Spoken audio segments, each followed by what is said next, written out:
it's supposed to be on. There it goes. It's on. It's on now. Test. It's green. It's green. It wasn't green. No, it wasn't. It was. It was going between baseball and football. Baseball.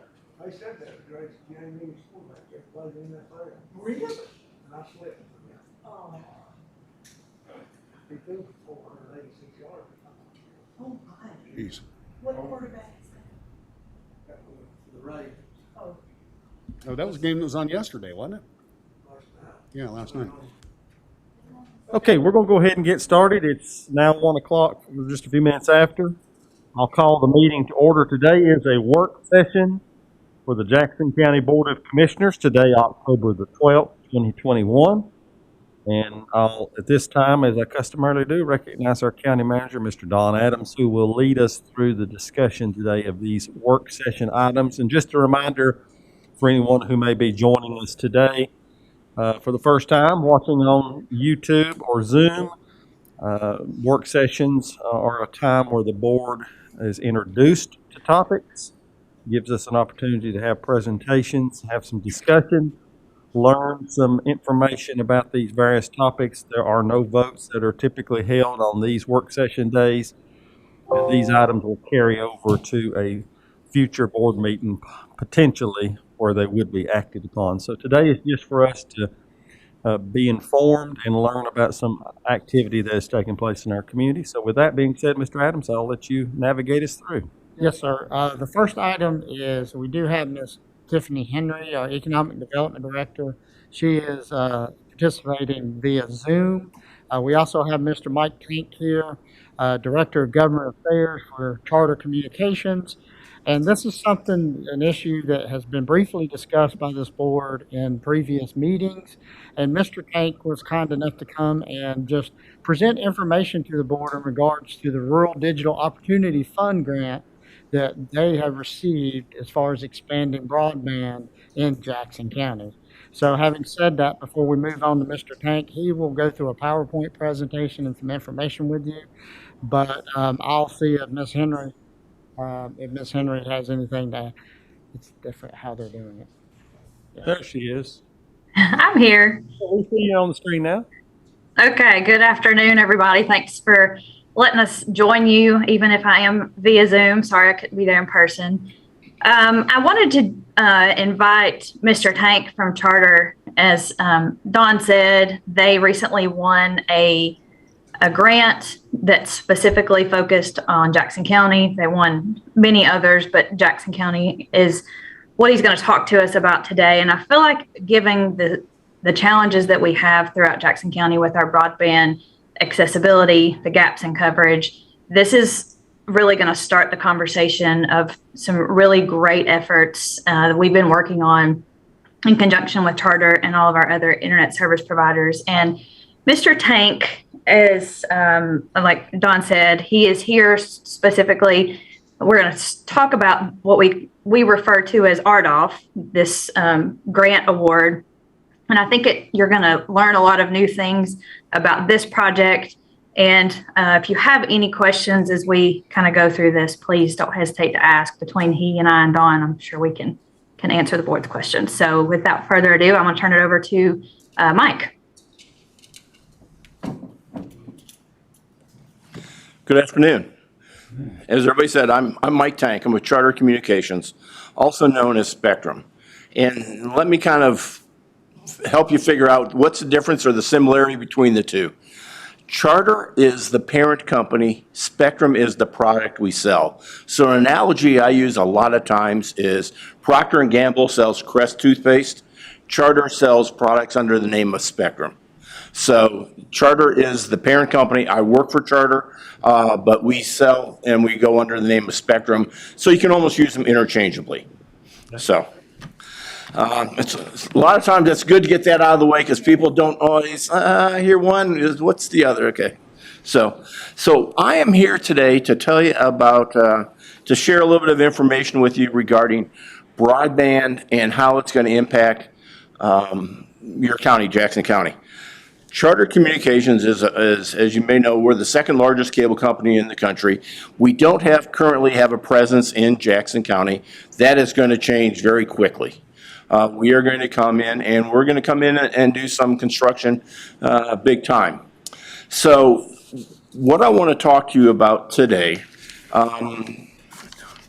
and I guess I do have the slide changer here, sorry.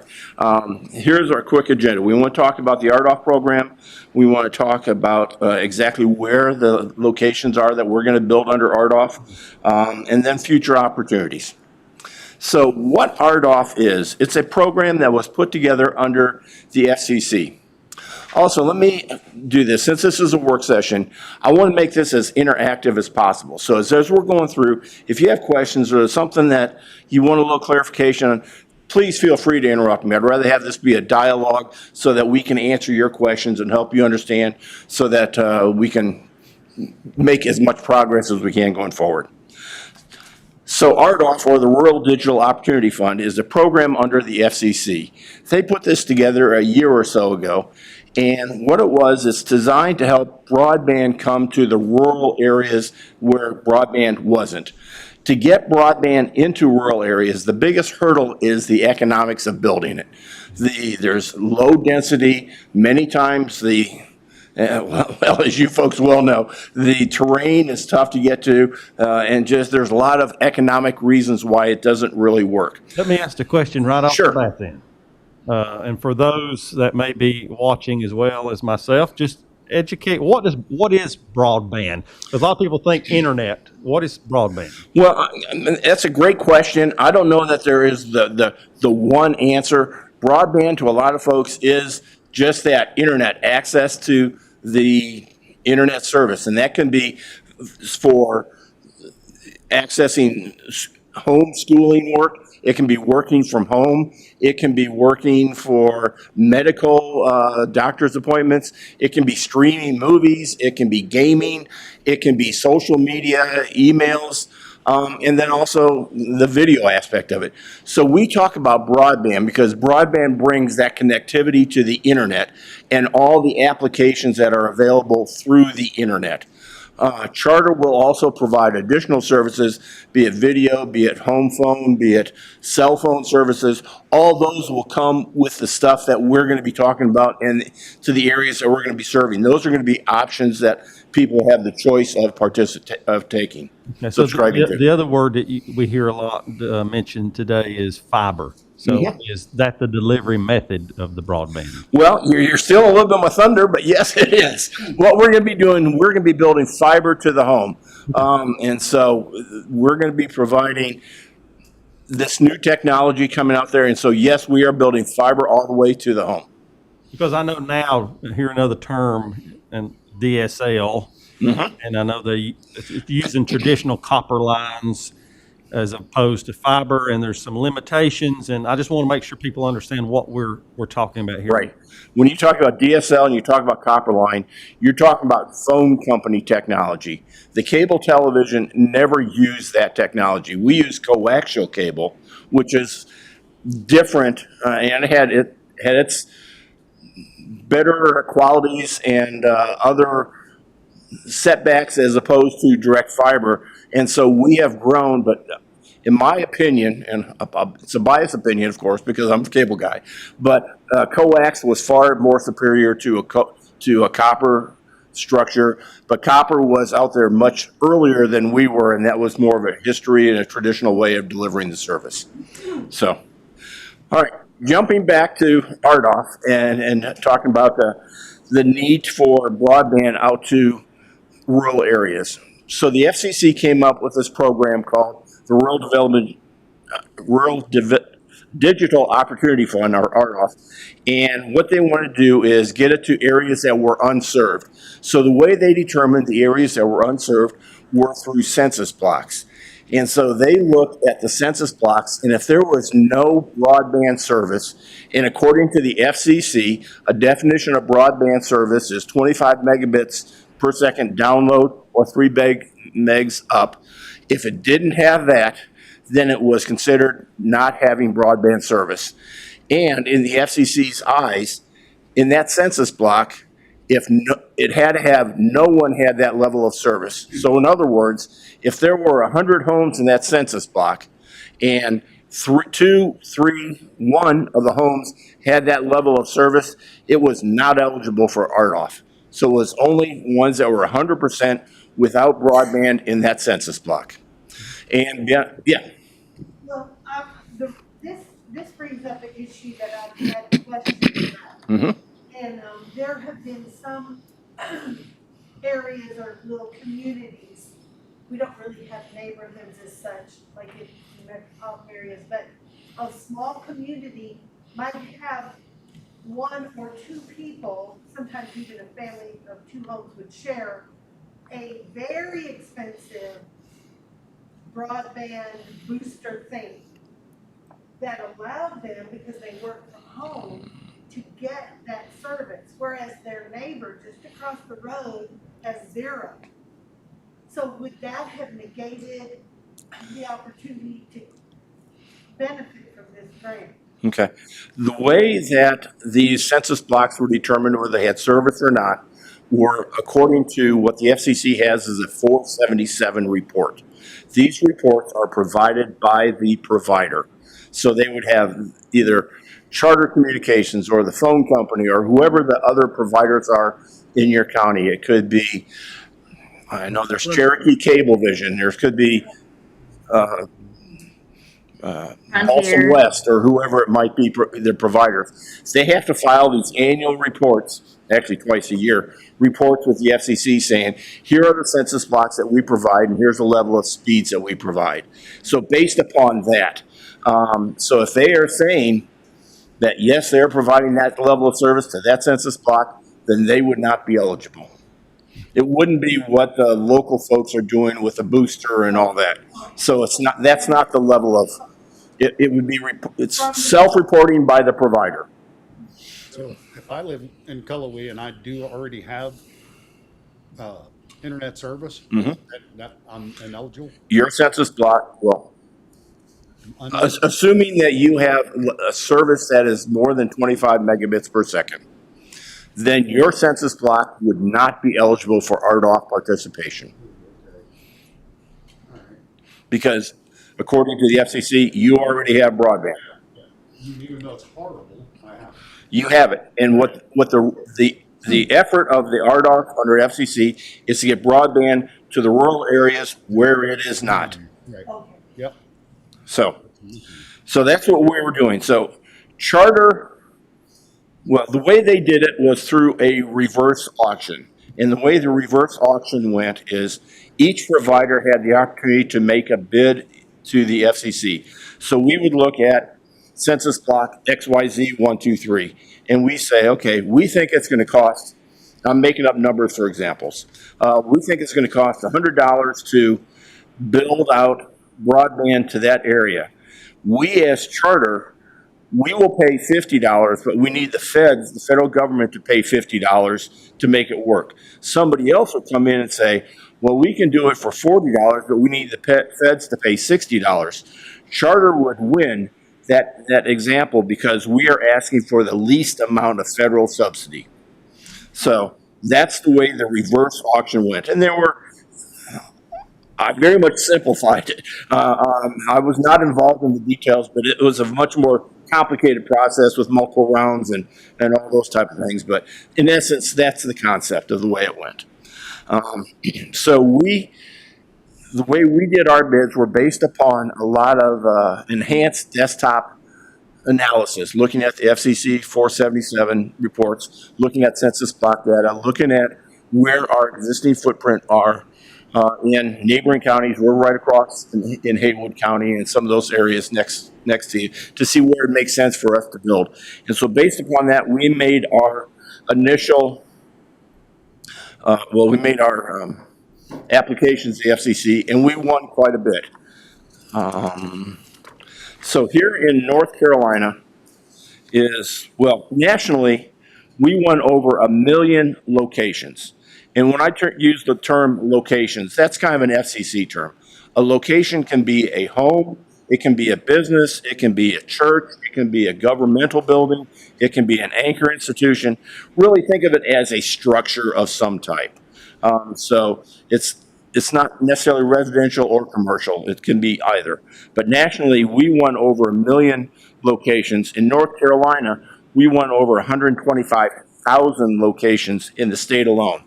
If you look at the map that's on the screen, if you look at the dark blue area, that's our existing footprint, where it is today, or probably as of about a year ago when this was really put together. If you look at the aqua green area, those are the RDOF areas that we won. And so you can see, looking on a statewide basis, we won a lot across the entire state. And when you look at it on a national basis, we won over 1 million. You know, we're going to be doing 90% of our RDOF locations are in counties that are considered rural counties. By definition, the only places we could make application under RDOF is in unserved census blocks. So everything had to be a rural area. There's that many places to the east. Yeah, there's quite a bit out that way. Yeah. So What is a census block? a census block is a way when the U.S. Census Bureau goes and does their every 10-year census. Understand that? Yeah, when they do it, that's the way they define a certain area. It's not a zip code. There's a bunch of census blocks within each zip code. How they determine that and what their methodology of doing that, that's up to the Census Bureau. I don't know. That is something that's the federal government created, and so that's what we follow, and that's the way this information has been put together for us. So if Mark's in a certain commissioner here, Right. he's in a certain census block, he is, isn't he? Everybody is. Everybody is in a census block. Nobody is not in a census block. So if he's in a census block, Mhm. are they anyway, his census block is familiar with the census block I have or have any? Do they look the same? No.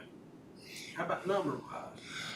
I do believe that the federal government intended to have them limited to a certain quantity. So when you look at, if you go into a larger area such as in Hendersonville or Nashville, the census blocks are far more condensed. It may be condensed because there's more people. Right, exactly. People condemn it. I don't know that. Who knows these? That's part of the federal government and part of the Census Bureau. So we don't know how many people's in a census block, we just know there's a census block.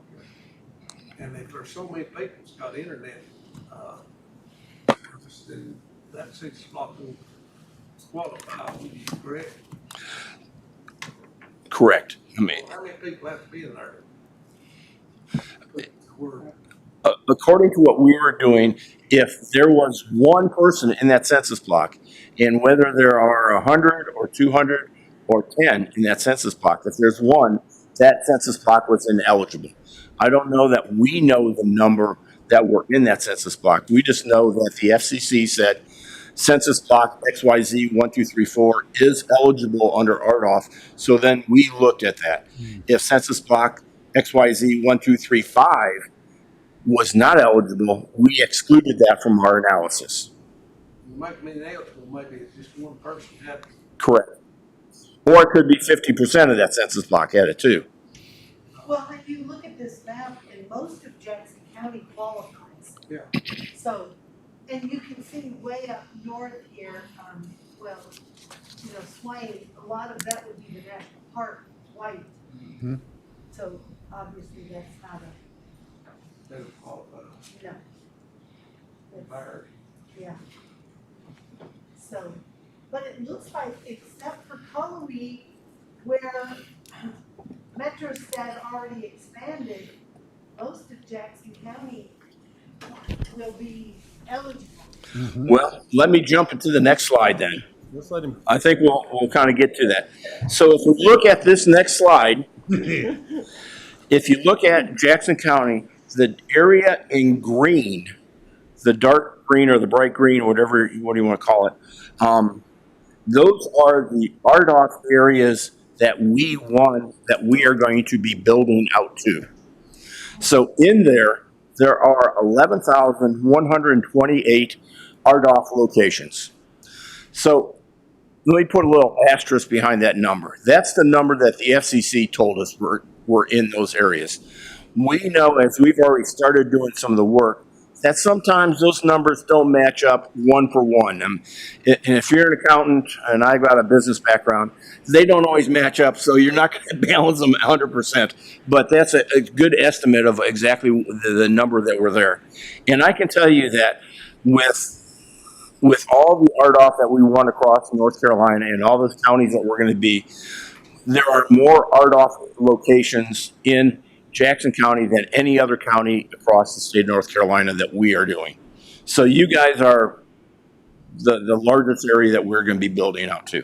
So it's one of the areas that we were very excited about getting, and so that we could use the federal dollars to help us expand into unserved areas. So these are the areas that we're going to be building out to. RDOF is a 6-year program. So we have to get everything completed within a 6-year time frame. Let me back up a step or two.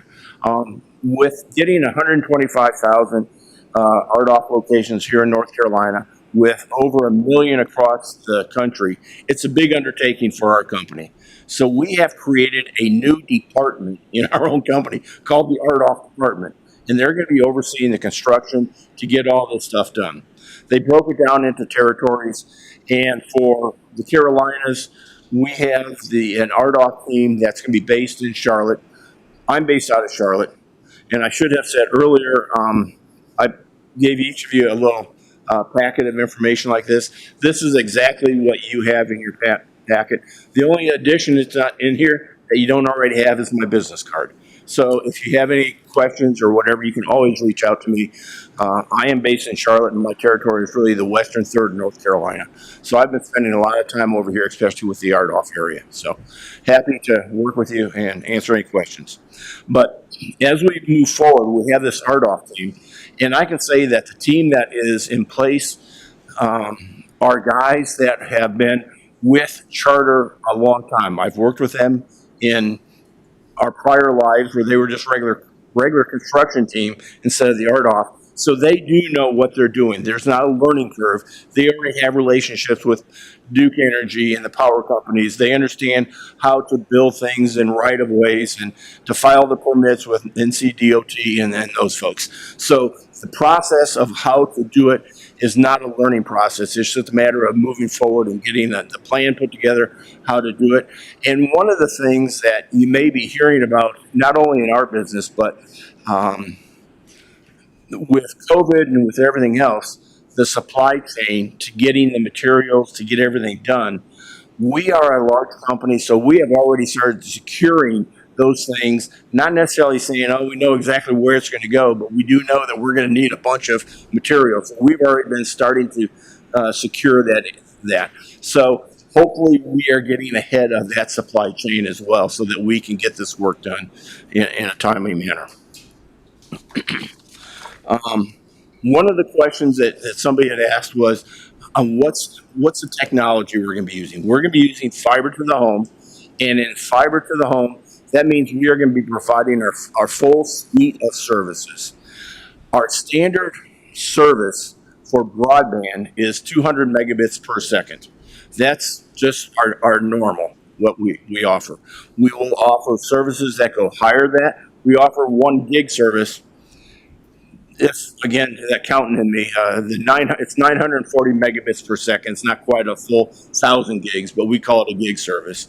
And but we also offer a lower level of service so that we do know that economics sometimes are an issue that for folks that can't afford it.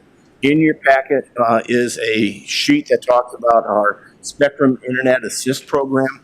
It's a program for qualified homeowners or families that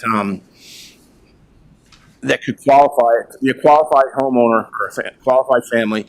It's for somebody that has a family member in free or reduced lunch program at schools, or a senior on SSI. Those are the qualifiers. There's a few other ones in there as well. And it's $17.95 a month for services, and it's 35 megabits per second. And that level of service is far sufficient to do homeschooling, to do medical things online, to do work from home, to do job applications, the normal activities. If you're a big gamer, you're probably going to want better speeds than that, but it's not that program wasn't designed for the gaming community, shall we say. It's to help the economic disadvantaged folks. So in here, I've also given you a list of RDOF websites. The first two on the list are general yes, Mr. sorry. Tank, Sure. on- And it's Mike, by the way. You don't have to call me Okay, Mr. Jack. Thank you. The green colored. Yes. map, Every green area that we see, hue that we see, that will have fiber to each home in that area? Yes, that's what we're saying. Good. Thank you. Now, can I have a follow-up question? Absolutely. I was gonna ask that same question, but the dark areas, does that mean, like, say, Cashers right here? I just, have a dear family friend, they just bought a lot up there, and they're getting ready, and they're in this neighborhood of 9 homes, and they wanted each person to pay $10,000 to be able to connect to some kind of booster because they don't have good internet. Right. And I told him, I said, well, just wait a little bit. We have this program going on, and we may be able to get, better internet for this community.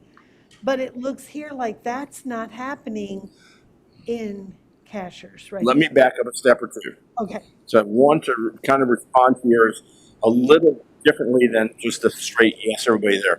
Because the answer is, if there's a home there, yes, we intend to provide service. There might be 10 acres where there's no home. We're not necessarily building fiber to an empty 10 acres of land. We're going to be building to the locations. We're not necessarily building to open spots, shall we say. So looking at those census blocks, where the homes are in the census blocks is where we're building to.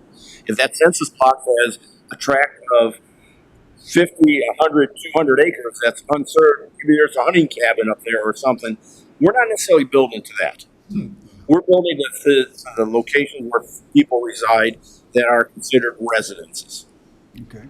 Places you're gonna make money. Well, places that will utilize the service. Yeah. You don't build power, you don't build gas to that, and the sewer out to those places where there's nobody living. We're doing the same thing. Right? So, now to answer your question about the non-green areas, and we probably could have used a different color because the background is green as well, but in those other areas, those are the other areas that either already have service. okay. So if you look like in Silva, we know there's service already in the town. So that's not eligible for RDOF, so it wasn't one.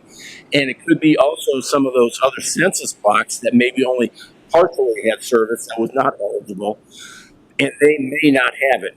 And we're going to talk about that here a little farther down this presentation and those other adjacent areas, shall we say. So when you look at this map, look at that as saying the areas that are not RDOF either have service or are eligible for another level of service through a different type of grant or program. Does that make sense? Yes. Okay. Okay, so looking at these websites here, the first two were for the general FCC information on RDOF. So if you're interested in learning more and trying to understand it, you can go to those websites to get more.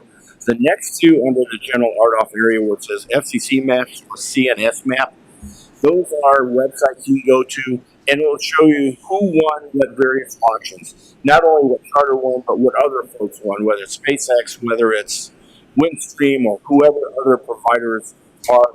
And this is across the entire nation.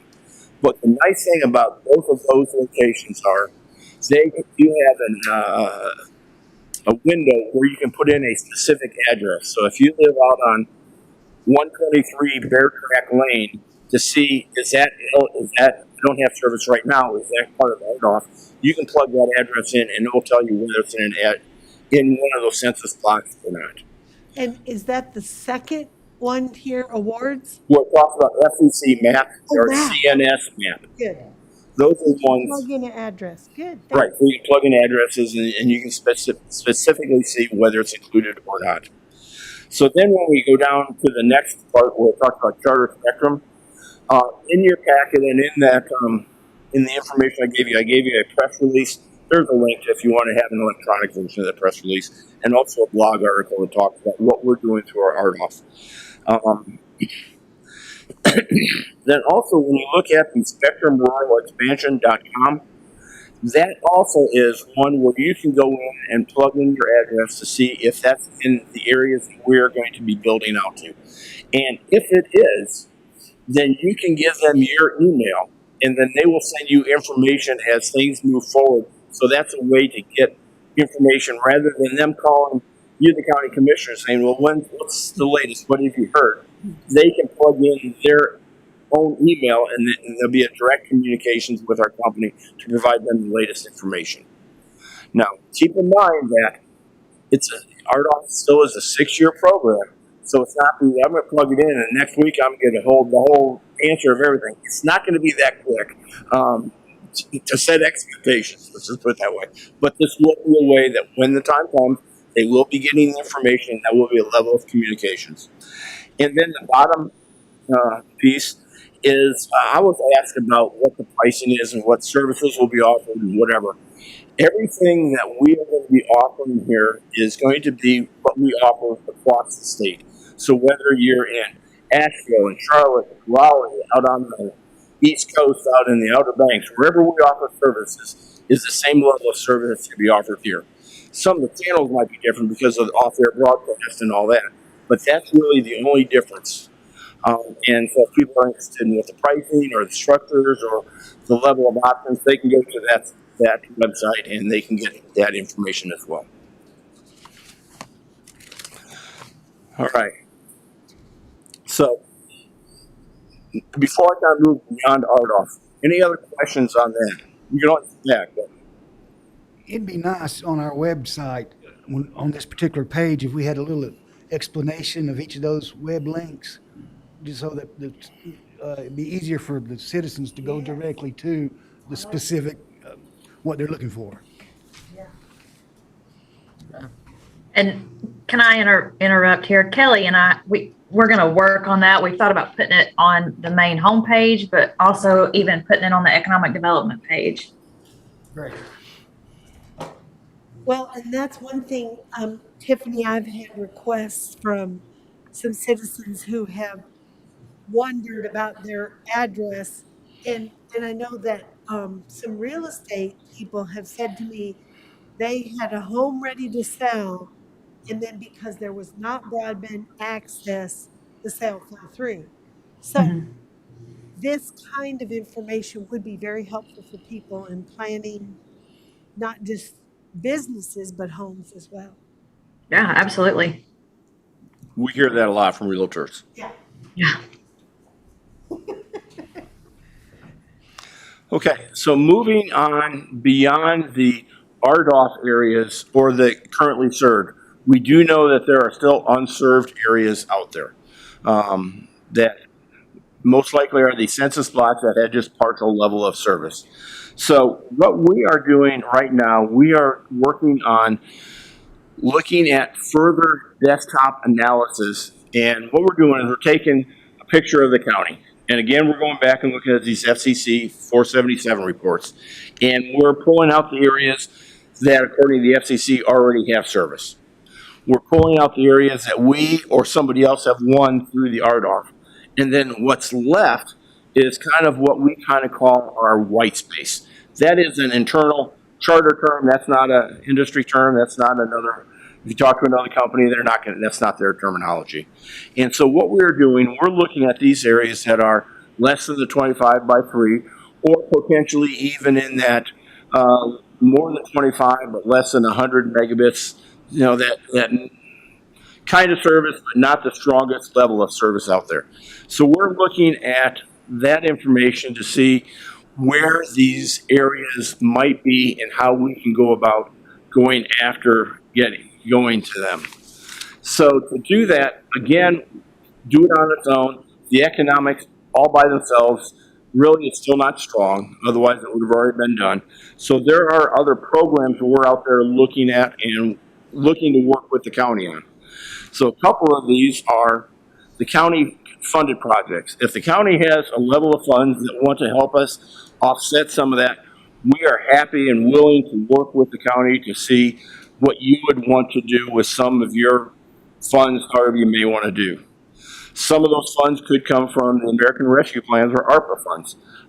If there's some level of funding you'd want to do through RFP program or a process like that, we can certainly do the analysis and come up with what we think it's going to cost to build those areas and come up and have some conversations with you about that.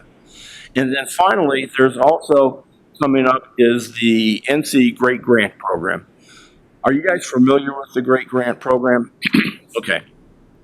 Then I won't go through the whole history of it, but what we understand is that this next upcoming version of the Great Grant is tied to the North Carolina budget. We know that the budget hasn't been approved yet. Understand that the House and the Senate have kind of come up with theirs, and now they're playing a little bit of ping pong with the governor back and forth to try to see to work out the details. And hopefully before long we will have a finalized budget in it. And in the budget, we understand that we anticipate that there's going to be some funding for broadband in the Great Grant Program. We're hearing $70 million, which is a good chunk of change. Now, I think some of that money is not 100% going to be directed solely to extension of broadband into unserved broadband areas, but it could be tying into the digital divide so that some of that money could be set aside for folks who potentially couldn't afford it and to help do an offset of the subsidy, somewhat like the EBB, the Emergency Broadband Benefit that the FCC is doing, something along that lines. It could be other programs to help with getting devices in users' hands who otherwise might not have it.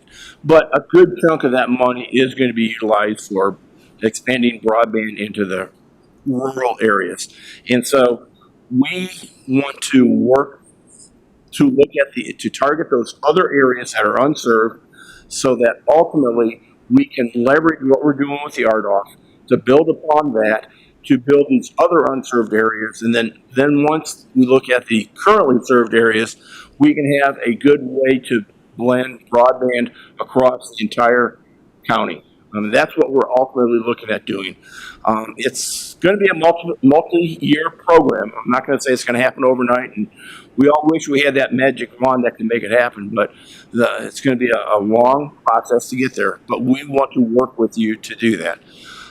We do know that in the past, when you make great grant programs, and I'm assuming that we don't know until they come out with the rules for this version of the Great Grant, but if it's going to be similar to what it was in the past, that if we partner with the county, we as a provider partner with the county, you get scored better. So we certainly want to have the best scoring we can to get the grant awarded. And part of that is to partner with the county. And in the past, it's been county putting up some additional funding so that there is a little, lack of a better term, skin in the game from the county standpoint to do that. So we are interested in working with the county and having conversations as we move forward with Don and with Tiffany to have those conversations going on. Just kind of putting that on the radar screen since we're in a conversation mode right now. We don't know exactly what that's going to look like until the budget's finalized and the state comes out with their program. But that is something that we're watching closely and looking at going down the road. That is pretty much what I was here to talk about today. I know we've had some good questions back and forth, but I'm open for other questions or any other conversations you might have. Can I interject a couple of things before we ask questions? So a couple of to the Great Grants, the North Carolina Broadband Office is really set up well to be able to execute this funding. And so they're actually hiring a grant administrator for these funds as we speak. And I've talked to that office on several occasions. And so we anticipate that moving relatively fast once that budget is passed. So we, are working sort of behind the scenes to get our ducks in a row. The providers are applicants for that. The county just can, like he said, partner with. And so that's where, we need to start figuring out how we want to approach that. With this RDOF grant, it's going to provide 11,128 locations throughout our county. And as he said, that's a big swath of our county. It also is a conduit to the other areas farther west of us, Swain, Macon, et cetera. So it's important to know that we're that conduit. And even though it is a 6-year plan, I'm assured and, feel really confident that Charter is going to push through and make this a priority. Like he said, Jackson County was the largest in North Carolina award for them. So that's really important. And I think that we've got an opportunity to really expand beyond what they've been awarded. And these that he's got on the screen here could provide us an opportunity to do that if the board so chose to do that. The other thing that we've been doing really, I've been working really hard with our North Carolina Broadband Office is, and our service providers throughout our county, is really pushing the North Carolina Broadband Survey. And I would say that if anybody comes up to you and says, I don't have internet, I wish I had internet, what do I need to do to get internet? Please encourage them and their community, their neighborhood, to complete that survey from home, because that's going to really help these providers determine how many households that they can truly serve. When people say they don't have internet or that they have internet and it's okay, when he was talking about the anticipated or the new sort of expected level of service, we don't have anywhere near what we should have. And so doing that broadband survey will let people test their internet from home, and that will then report that at a state level how unserved or underserved our county is. So I would just encourage you to share that. We've got that. We've been putting that. It's on the homepage for Jackson County. We've got it in a few other places, and we've been pushing that out. So I would just encourage you to continue to push that out, as that's the data that the providers use to make their great grant applications. Mike, do you have anything else on specifically that before we ask questions or let them ask questions? Well, you brought up a point that I meant to do, but I mentally skipped over it. You were talking about that going through Jackson County is the conduit going out to the western part. We have already started doing some of the work here in Jackson County. The level of work that we're doing is, I mentioned to you earlier that we did a lot of this through desktop analysis. We have not done a walkout, boots on the ground, walking up and down to see where the pole lines are, to see if there's space on the pole lines, to see where we can make our attachments. Now, to do that, that's called, well, we call it a walkout or getting ready for make ready. We have to make sure that the poles that we're going to attach to are in proper condition to be able to accept what our network to go on there. So that means that we have to follow National Electrical Safety Code, NESC, to make sure that we are so many feet or inches away from the power company. We're above any other person that's on that, any other carrier on that, and also that we have proper clearance above roads. So sometimes that means we have to ask the owner of that pole to raise something or move something on there to create the right space. Maybe the pole isn't big enough and they have to set a brand new pole to replace that so that there is space to do that. That is the first big step to do that, and it takes some time to get all that done. We are now in the process of going out and doing that walkout here in Jackson County.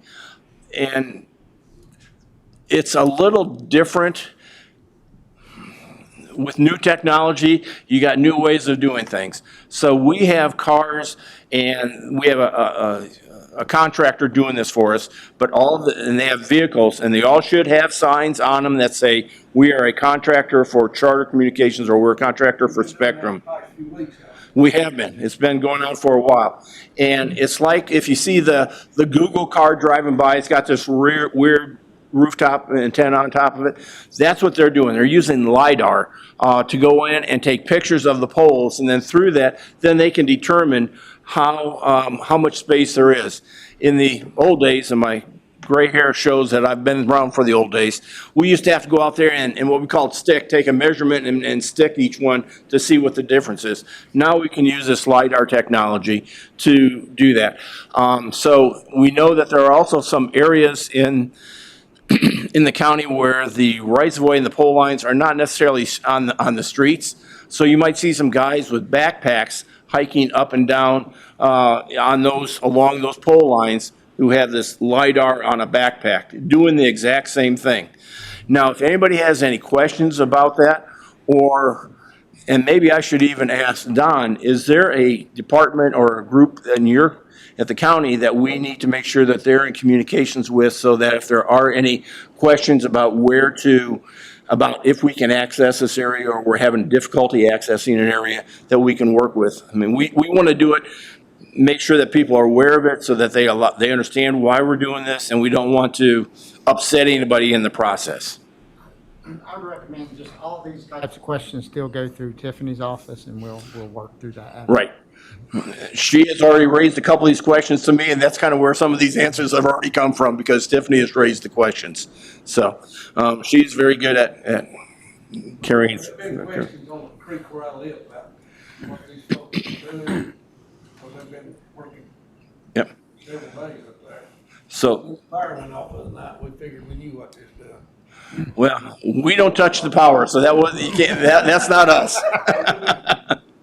We've been blaming enough people that they've been seeing that we didn't know what this done. Right. Right.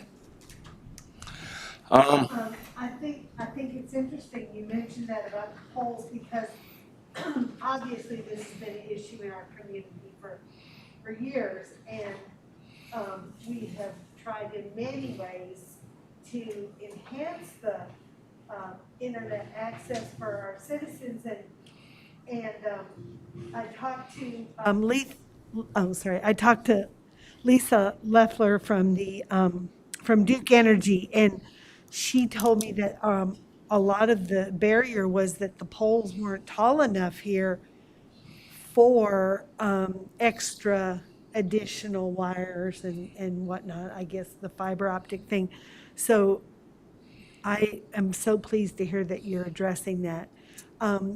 Years ago, Frontier got a lot of money to expand broadband, and as far as we know, very little or nothing was done in Jackson County with that money.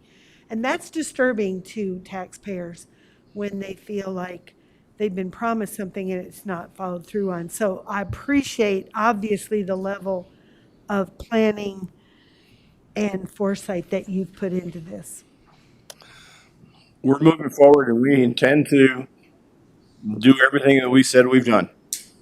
Thank you. Mike, let me ask you, like, when we have the power lines going across the mountains where it's just a swath cut through, do they still hold you to that? I mean, can't you put a line lower to the ground, being that there's no traffic, there's no houses, there's nothing there? I mean, it's just a power line going across a mountain. Yeah, I'm thinking you're probably talking transmission lines. We're probably not going to be on transmission lines. We're going to be on more of the service lines that they have. Okay. There might be an occasion where we get on transmission just to go from this town to that town, but we're not really going to be servicing customers off of that. I see. So it depends upon, they have their levels of lines as well. And normally, I think what you're talking about, those big ones that are going through there, they're the big steel things. Some that are like that, but then there's some that are just a regular old wood telephone pole that just cuts through the woods. If they're servicing customers off it, those are probably the poles we're looking to be on. Okay. And I don't want to go down a rabbit hole, Mike, but maybe you could briefly mention the Make Ready bill that's in the works currently. Sure, I'd be happy to. There is a bill, and it's interesting that you mentioned the comments from Duke about how that is a barrier. For us, the cable company, that's been a barrier as well, because historically, this make-ready work to go out and replace the poles, do all that, guess who's paying that bill? The cable company, because we're asking the power company to rearrange that. And we have talked to the General Assembly this past year, and not only here in North Carolina, but across the entire United States. So don't think this is unique to North Carolina. But we've been talking about them, talking with them about this, and what we anticipate happening. And again, it's going to be tied into the budget, and until all of those things happen, it's still preliminary. But we are anticipating that there is going to be some legislation tied to this make-ready work. And the make-ready term, if you think about it, where that comes from is we have to go out there and look at all the poles, and they have to rearrange it, so they have to make that pole ready for us to attach to. So that's where the term make-ready comes from. So it's making that pole ready for us to attach. So that make-ready work has always been a hindrance and a problem. With Duke and other publicly owned companies like that, they are under an FCC structure, and so they have one level structure.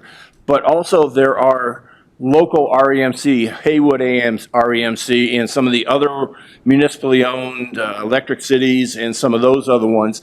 They are not under that structure. So there is some legislation that's pending that potentially may pass to, one, have them be on a timeline, because many times it was, okay, well, we need you to do this, and they say, okay, well, we'll get to it in 9 months. We'll get to it in a year. So there's a little more of a shot clock putting on that for the sense of urgency. And then also, we also found that many times some of these poles that have been out there, they've been out there for 50, 60 years. They've been fully depreciated. They can't handle this, and so now they are wanting the cable company to come in and pay for full replacement cost of that pole where it's been fully depreciated. So it wasn't. We didn't think it was quite equitable. We're willing to pay our fair share. We're not saying that.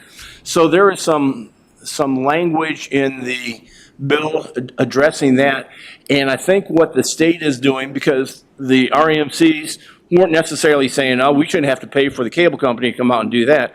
So what the state is doing is they're taking a fund from the ARPA funds that the state is receiving to create a pool of funding to help pay for some of that make-ready work. So it's not necessarily the cable company paying full freight, nor is it the REMC paying the full freight of that. So there's going to be money, and there's a methodology to it.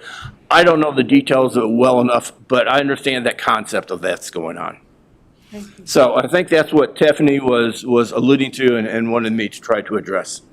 Yeah, I just wanted to make sure that they understood that there was some movement happening to sort of help us with one of those barriers that we've had for years. And I think the other, just following back up on sort of one of the last slides that he had with regards to future opportunities, I think that we can see that there are other opportunities coming down the pipes really soon for us to be able to, I think a lot of RDOF is going to get us to the last mile, some middle mile, but I think this allows us the opportunity to expand those conversations and really figure out how we can support any efforts to close those coverage gaps. So, Mr. Chairman, if I may, I'm going to jump in there. So, to be a little bit more specific, currently right now, Ms. Henry is working on, we're anticipating obviously the state budget being passed and this great grant program coming out with some funding. We're also looking and paying attention to some of the language As you are aware, as a board, we've talked about this before, counties are restricted in regards to how we can actually participate in funding of these projects.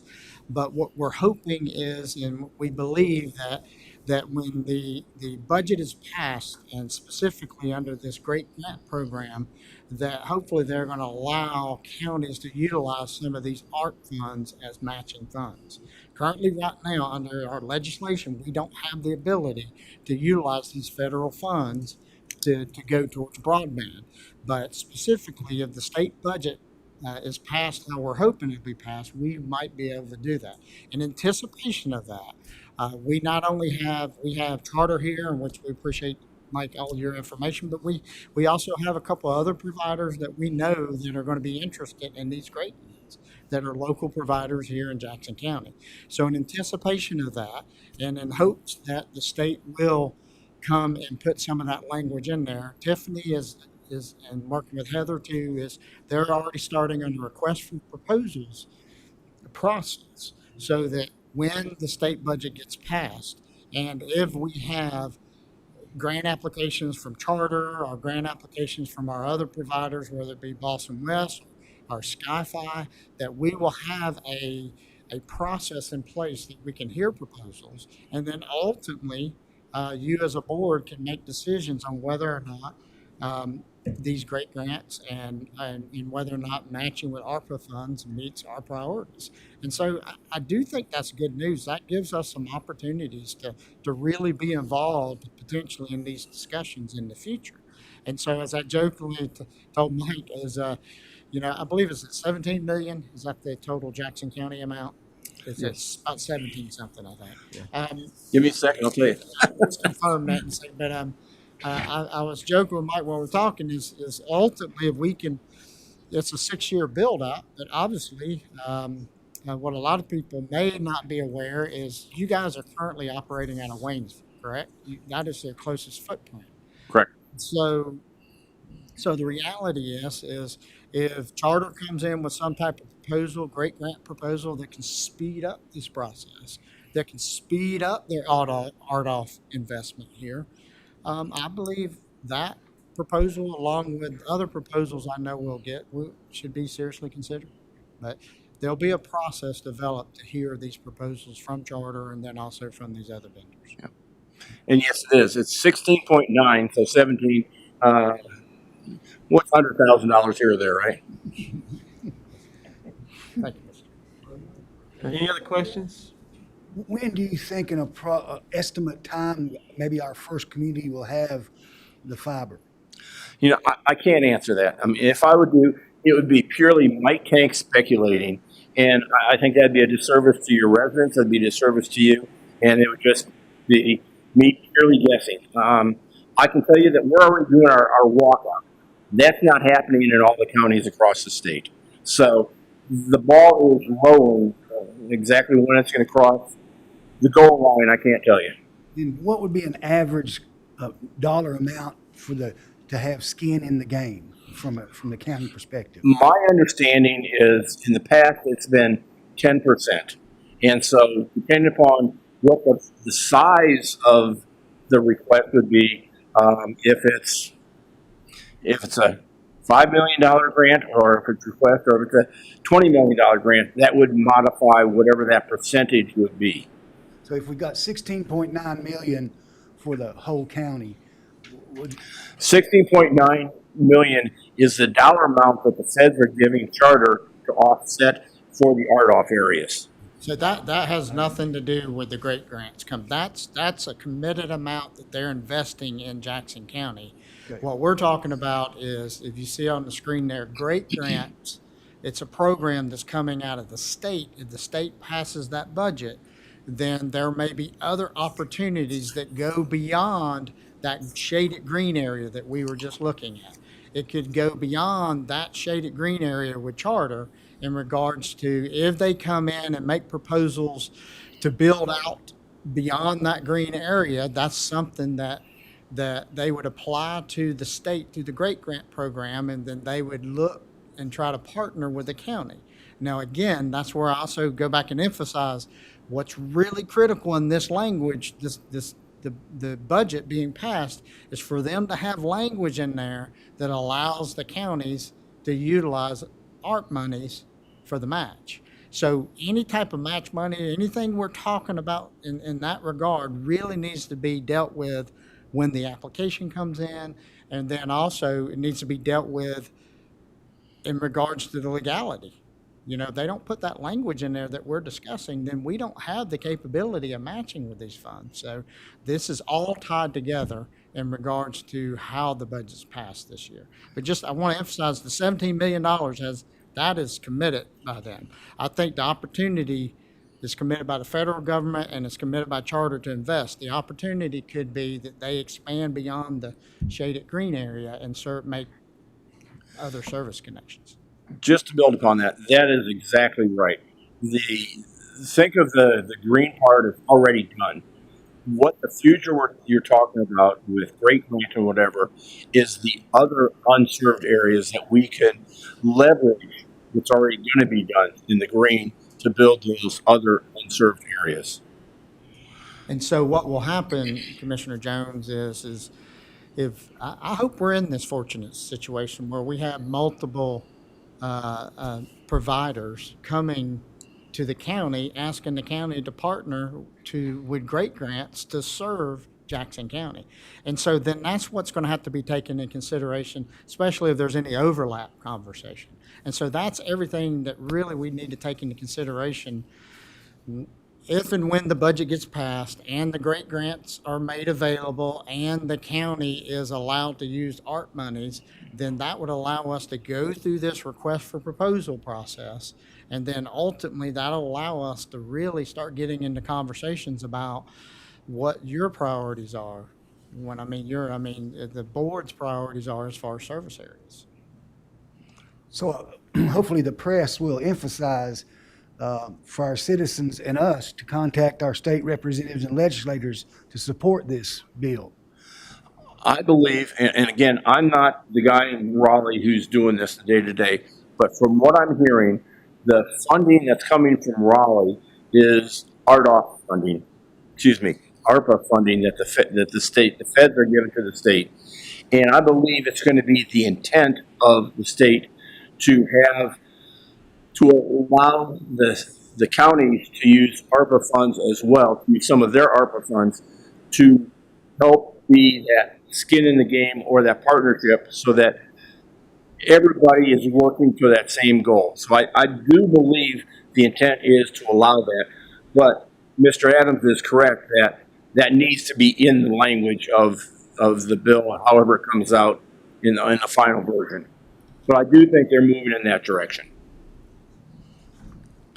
One other thing that I didn't say, and this is more just a very side note to the whole thing, we do know that in the northern part of the county, up in the Cherokee area, the Cherokee Nation has some of their own assets that they're working with. They're going after a few of their own grants for this. And so we have been having some very preliminary conversations with them to see how we could work with them. So we are having conversations with them as well. We know they opened up their new convention center up there in that new location. So we're having some conversations as well up with them. So we're looking at multiple aspects of how we can help people and help expand broadband throughout the entire area. Thank you so much. All right. Thank you very much. And everybody does have my card, but if you have questions, certainly free to get with Tiffany or Mr. Adams, and I'll be happy to answer however I can. Thank you.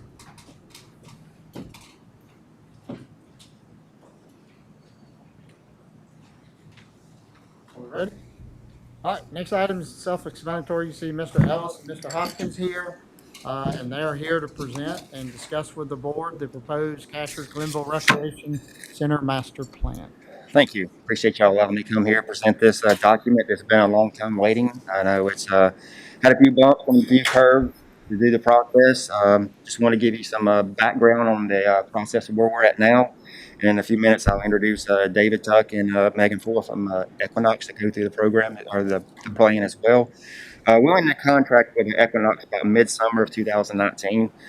We worked with David Tuck and Equinox on several different projects throughout Jackson County, including the Greenway, Savannah Community Park, the Recreation Master Plan update, to name a couple. We started the project in September of 2019 with the master plan surveys being made out to the Recreation Center members, as well as placed on the department Facebook and website pages. Around 333 responses we got back from those surveys. The first open house occurred on October 3rd of 2019. After obtaining information from the surveys and the public house towards the end of 2019, Equinox took this information and began to design some concepts. The finalization for the master plan was set to begin early 2020. Obviously, the pandemic hit and we decided to put the plan on hold. Once we resumed the plan in early spring of 2021, during that time that it was on hold, there were several key developments that occurred that caused the plan to be some additional concepts to be created. One of those developments that happened with the Boys and Girls Club from their original site that they were planning on building there on the Casters campus was having to move because of soil conditions. So they actually moved their property and their new building to the old plastic plant property that we were hopefully in the future to possibly do some type of planning on that property. So therefore, Equinox went back and did another concept to create another concept, which is Concept C, which you'll be seeing in your packets in front of you. So that's kind of where we're at with the background of a little bit of the document that you see before you. I've asked David Tuck, which is president, and Megan Full, which is the lead architect or landscape architect from Equinox, to go through the plan for you. So if you have any questions, what I'm going to do now is that if I have David, if you'll take over the screen to go through the document, to go through the master plan process itself. So are we able to get David on? Okay. David, are you I'm there? here. Okay. I'm here. Can you all hear me? Yes. Yes. Okay, great. Yeah, so Rusty, thank you for that introduction. And commissioners, it's nice to be here today. We have been working on this for a while, and Rusty kind of did a really great job of outlining the schedule. I think what I just really want to share with you before Megan runs through the master plan, and the reason Megan's going to run through the master plan is because she was integrally involved throughout that master plan and helped develop that with several other of our team members.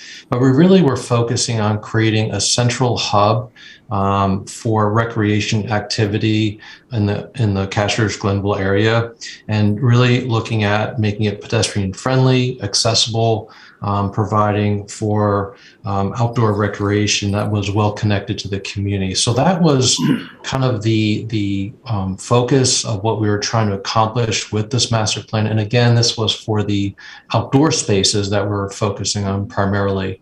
And so again, we did start working on it in 2019, and then recently picked it back up this spring, and just got the master plan document to Rusty not too long ago.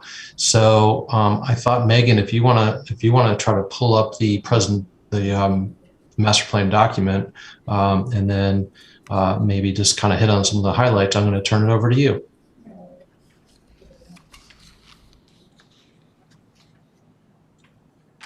Great. Let's see. I want to see if,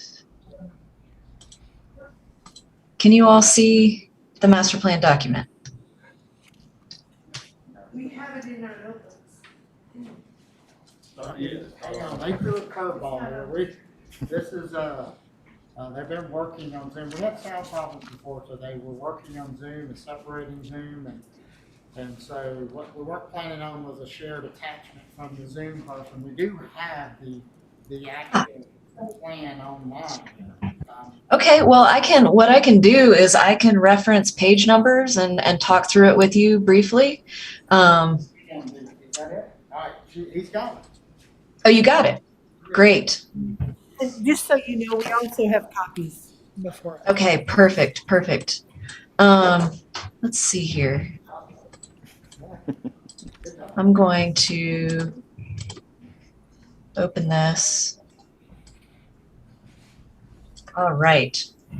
So, we, like Rusty had mentioned, we began in February of 2019. So that seems like eons ago at this point. But we worked with our team and did a pretty detailed site analysis, looking at all the open space on this particular parcel that Jackson County currently owns. We had a kickoff meeting during that time too, and talked with various stakeholders about needs that they have, such as the Boys and Girls Club that exists up here, Jackson County Planning, and the Parks and Recreation departments.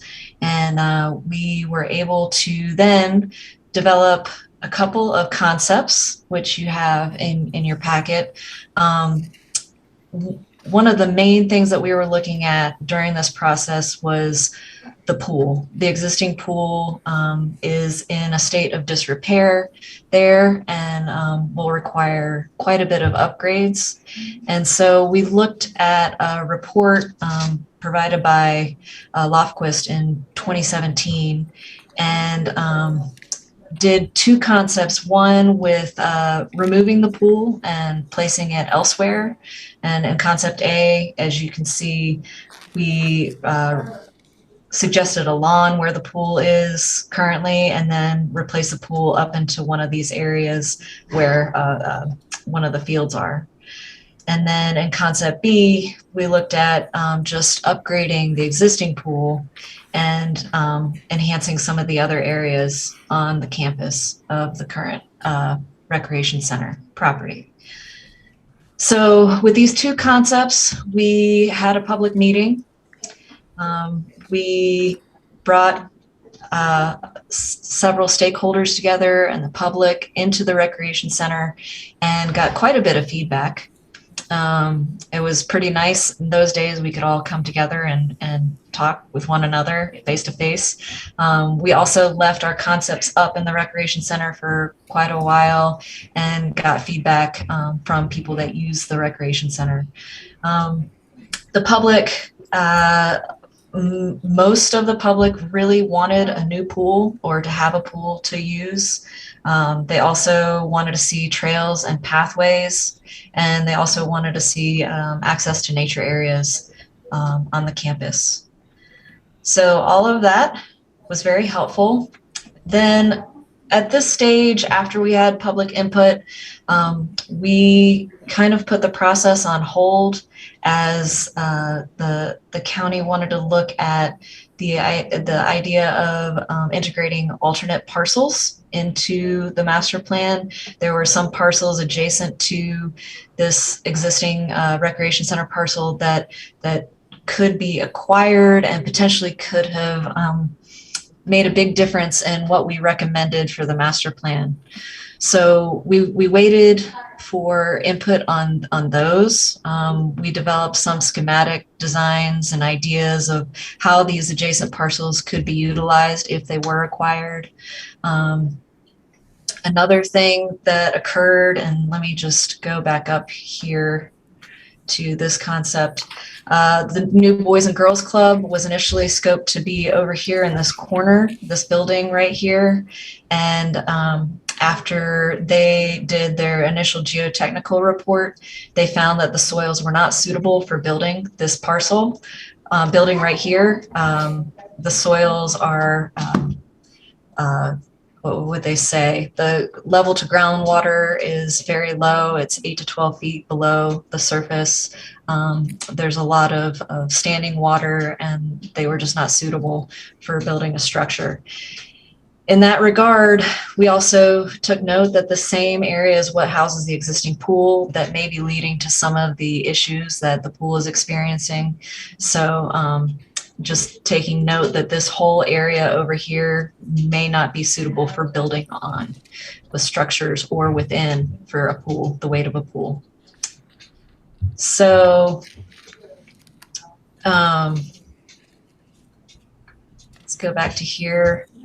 Another observation that we had during this time while we were kind of waiting on hold was stormwater. That area where the existing pool is experiences a lot of influxes from stormwater from adjacent parcels, and it's just there's no place for the water to go.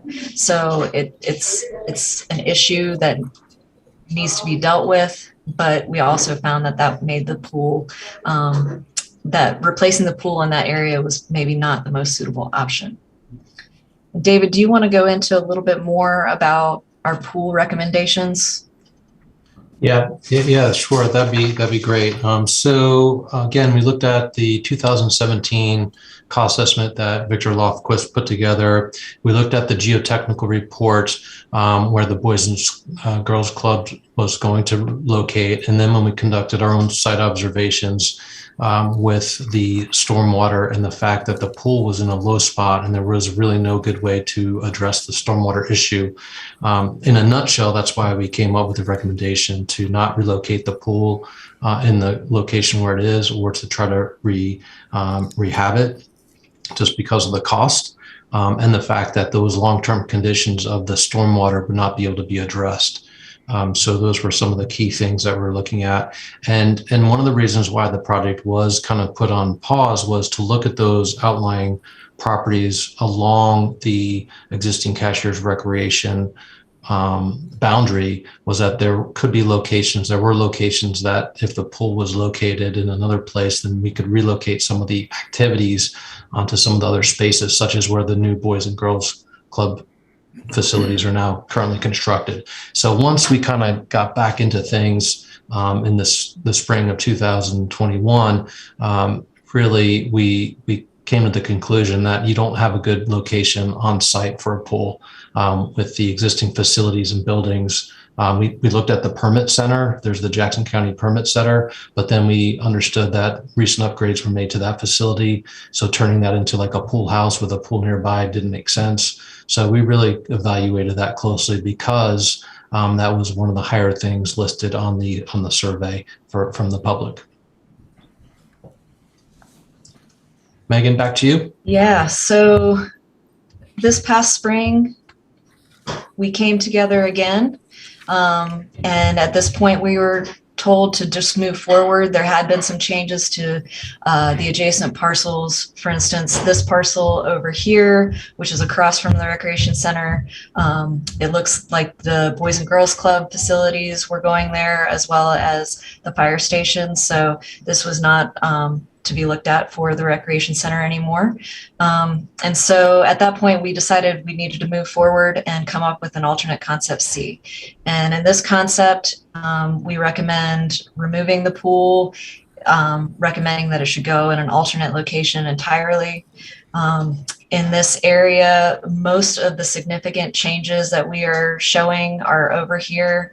One, dealing with stormwater, creating the tennis courts and pickleball courts in areas that are more applicable to be able to treat stormwater away from where they are currently, removing some of the trees that are creating a shade issue.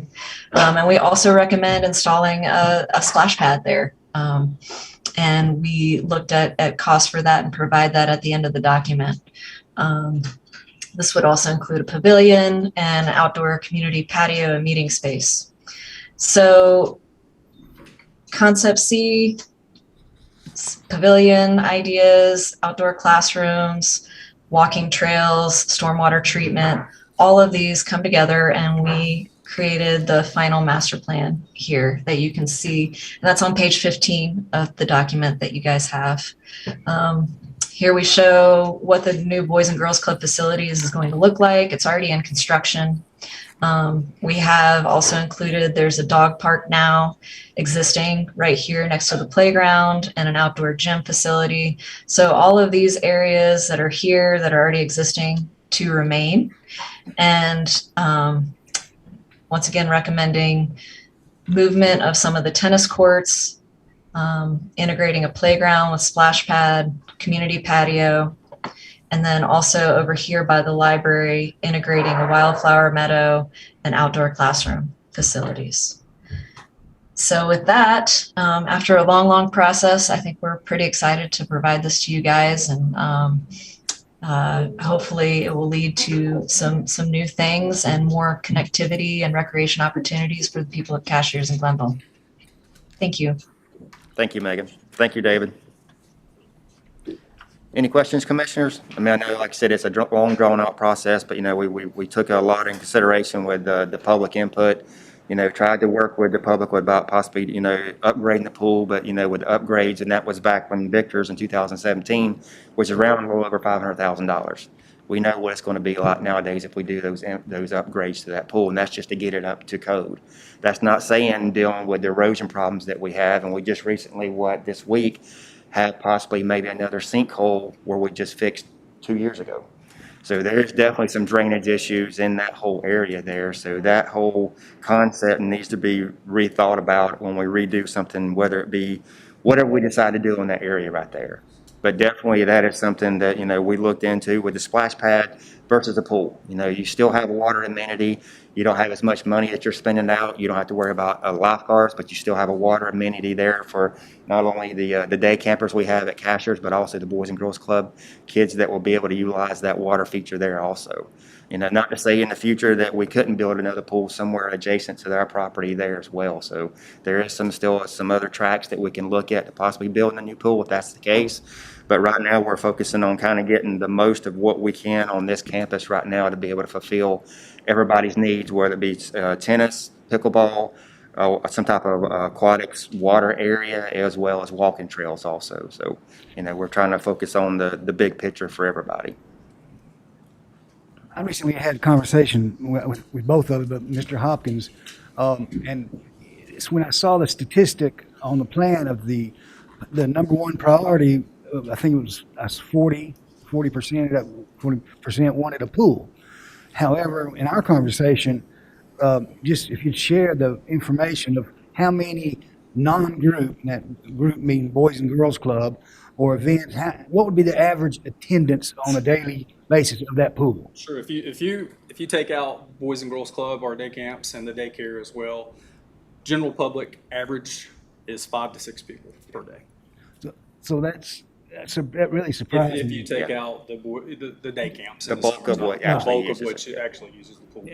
You take into account those, then you're looking at 75 to 100 just day camp kids, and then throw in general public. But we offer them a reduced rate to be able to come and use the pool multiple times per week. So there is a cost-wise. need for the pool, but to refurbish that pool for the Cost-wise. just average attendance doesn't quite make it sense. does Correct. make a lot of Yeah. sense. I've always been a supporter for pools and excited about what's going on with our rec center now in Cullowhee with the future pool. But I would emphasize for us to look at possible adjacent property to offer a pool for the future. Okay. Because I think there is a need. There is a need. It's just not a pressing need by the numbers of attendance right at this time. Correct. And a splash pad would be a lot safer, least expensive to operate, and provide some aquatic experience for the citizens on that end of the county. What was another point I had? And if you look at like the average age too of those kids, if you're looking at the day camp kids, you're not looking at much older than 11 years old. At the max You're 12, mainly, yeah. that preschool to, 9, 10 years old. So Well, I the know- splash pad would be very efficient for that age. When we built the rec center years ago, there was a concern over permeable surface. Surfaces. Does this new plan comply with the open green spaces versus permeable, or has that been looked at? I just popped in my head because seems like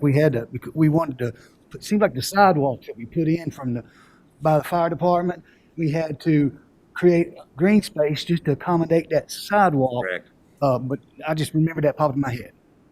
I think there's been some additional Leverages, waxing and yeah. leveraging of what's considered permeable and impermeable surfaces Hey, through the Michael, state. you'll have to, you're gonna communicate, I'm you'll sorry. have to share the mic. Yeah, I think from the state standpoint, I think there's been some discussion on what is exactly permeable and impermeable surfaces. So I think they've laxed their stance on that. Good, thank you.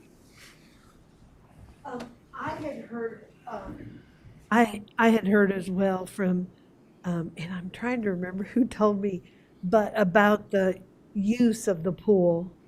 And I just wondered if, because the Boys and Girls Club, I know in Cashers area has a lot of community support financially And then Summit Charter School is not very far from there. And that has a lot of community support.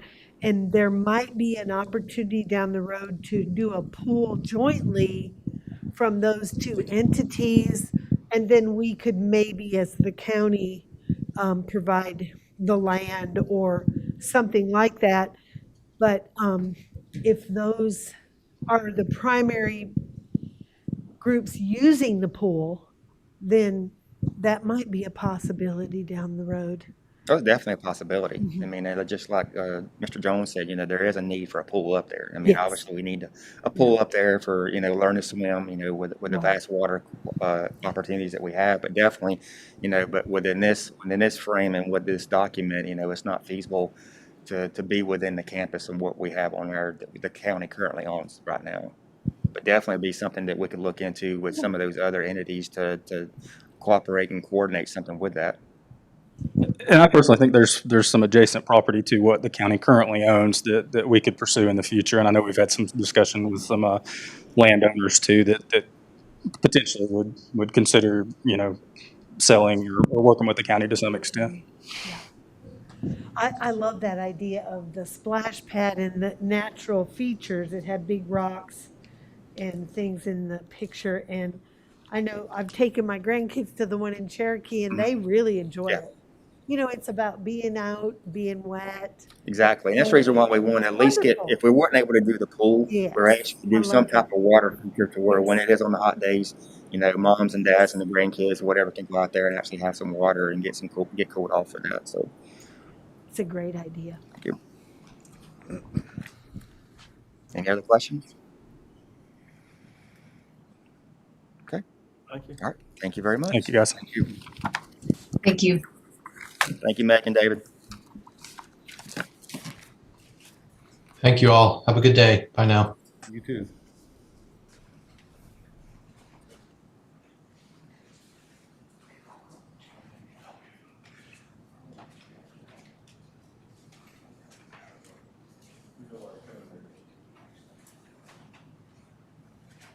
Thank y'all. Michael, nice meeting you. Yes, sir. You too.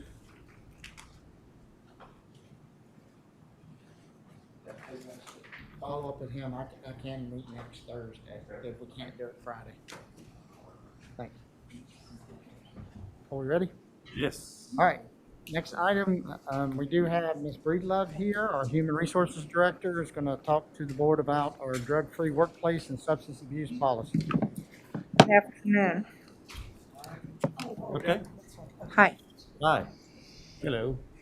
I'm here to talk about drug-free workplace policy that we have, and I reviewed it with our risk manager from NCACC, Miriam Powell, and also with our drug testing vendor. And the substance abuse part and the drug-free workplace parts are intertwined in our current policy, and I tried to separate them out because they're related to each other, but they're two separate types of things. So the new policy provides details about the testing process, the medical review officer's role in non-negative test result reviews, and employees' rights to retest of the initial specimen at their expense, and when the county may conduct an investigation and the consequences of violations. And additionally, an employee charged with the violation of a criminal or drug alcohol statute would be required to report the charge to the Human Resources Officer on the first day or scheduled work day, whichever occurs first following the filing of a charge. This is to ensure the HR director will be able to determine the work status of the employee in conjunction with the county manager. The previous drug-free workplace agreement and acknowledgement form signed by the employees will now be combined into one document. And this is provided to you for your review so we can update the policy in the policy manual. Do you have any questions? Questions about the policy update?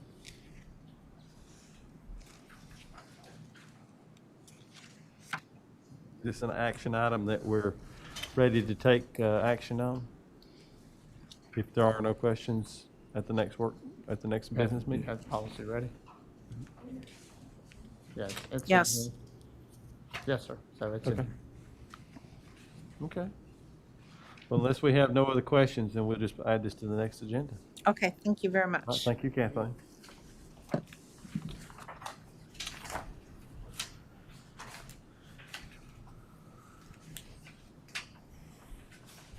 Mr. Adams, do you have any other items?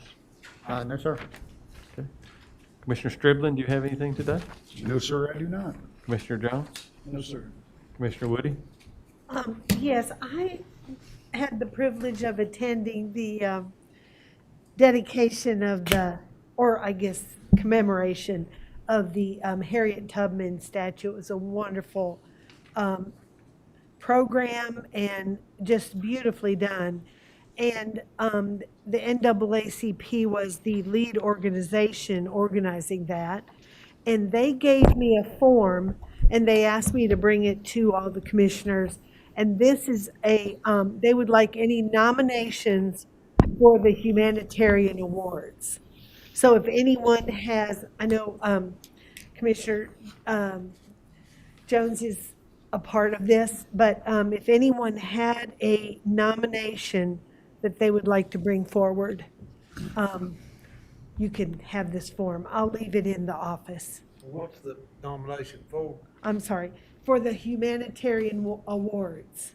What is that? Since 2015, these awards have allowed us to recognize a local person or organization who has done something to create a better community in Western North Carolina. And the theme for 2021 is Journeying to Freedom, which is inspired by a poem about Harriet Tubman. So anyone who is a resident of this area can be nominated. Okay, thank you so much for that. Commissioner Deets, did you have anything for today? So there's no, it's not just a person from Jackson County. Actually, Correct. it's, yes, you're Not right. just gonna choose somebody from Jackson County. It's One of many Cherokee. counties. Yes, the seven west, actually 6 western.